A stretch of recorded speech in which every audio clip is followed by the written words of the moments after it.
भारत की aviation industry दुनिया की सबसे तेजी से बढ़ती इंडस्ट्री बन चुकी है। एयरलाइंस तेजी से नए विमान खरीद रही है, नए रूट्स खुल रहे हैं, हजारों पायलटों की जरूरत पड़ रही है। लेकिन इस बीच भारत की एक प्राइवेट कंपनी ने वो कदम उठाया जिसने पूरे एविएशन सेक्टर का खेल पलट दिया है। जी हां, Adani defence systems and technologies limited यानी कि ADSTL ने अब भारत के सबसे बड़े स्वतंत्र फ्लाइट ट्रेनिंग और सिमुलेशन सेंटर FSTC में मेजॉरिटी स्टेक खरीद लिया है। और यह सिर्फ एक बिजनेस डील नहीं, यह भारत में पायलट ट्रेनिंग और डिफेंस सिमुलेशन का भविष्य बदलने वाला कदम है। दरअसल Adani defence system and technologies limited यानी ADSTL ने प्राइम एरो सर्विस LLP के साथ मिलकर FSTC का अधिग्रहण करने का करार किया है। इस डील की एंटरप्राइज वैल्यू है 820 करोड़ रुपए। ये कदम यूं ही नहीं उठाया गया है। वैश्विक स्तर पर सिमुलेटर बेस्ड ट्रेनिंग एक मेगा बिजनेस बन चुकी है और आने वाले समय में भारत को हजारों ट्रेनिंग स्लॉट की जरूरत होगी। FSTC में मेजॉरिटी स्टेक हासिल करने के बाद अब अडानी ग्रुप फ्लाइट ट्रेनिंग के पूरे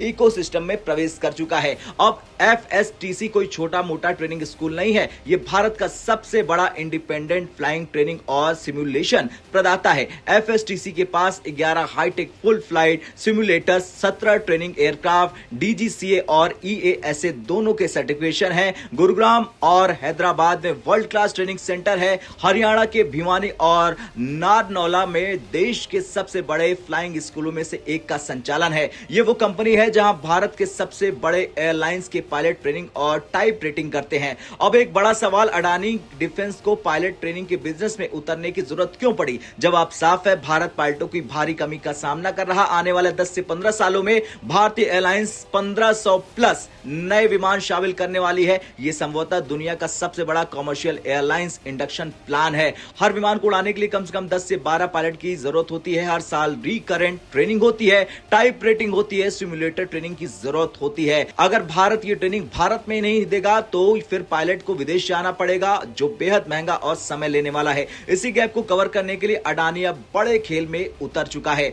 आज के दौर में पायलटों की ट्रेनिंग केवल उड़ान भरने तक सीमित नहीं है। सिमुलेटर ट्रेनिंग लागत कम करती है, सुरक्षा बढ़ाती है, इमरजेंसी सिचुएशन की प्रैक्टिस कराती है और पायलटों को मिशन रेडी बनाती है। भारत में अब डिफेंस और सिविल दोनों सेक्टर में सिमुलेशन ट्रेनिंग की जरूरत तेजी से बढ़ रही है और यही वजह है कि जहां अडानी डिफेंस की एंट्री सबसे बड़ा प्रभाव डालेगी। यह डील सिर्फ कमर्शियल पायलट ट्रेनिंग के लिए नहीं है, यह डील डिफेंस सेक्टर में एक नया मास्टर स्ट्रोक मानी जा रही है। इंडियन एयरफोर्स, नेवी और आर्मी एविएशन को भविष्य में mission, rehearsal, advance combat simulation, rotary wing helicopter training, वेफेक्ट, इसके अलावा फिक्स विंग ट्रेनिंग की जरूरत पड़ने वाली है और भारत सरकार भी अब रियलिस्टिक ट्रेनिंग पर फोकस कर रही है और इस समय डिफेंस सिमुलेशन एक बड़ी इंडस्ट्री बन रही है। FSTC का अडानी डिफेंस के हाथों में जाने का मतलब है अब प्राइवेट सेक्टर इस क्षेत्र में बड़ा बदलाव ला सकता है। अडानी डिफेंस एंड एरोस्पेस के CEO आशीष राजवंशी ने कहा कि यह अधिग्रहण हमारी एविएशन सर्विस को पूरी तरह इंटीग्रेटेड बनाने की रणनीति का हिस्सा है। भारत में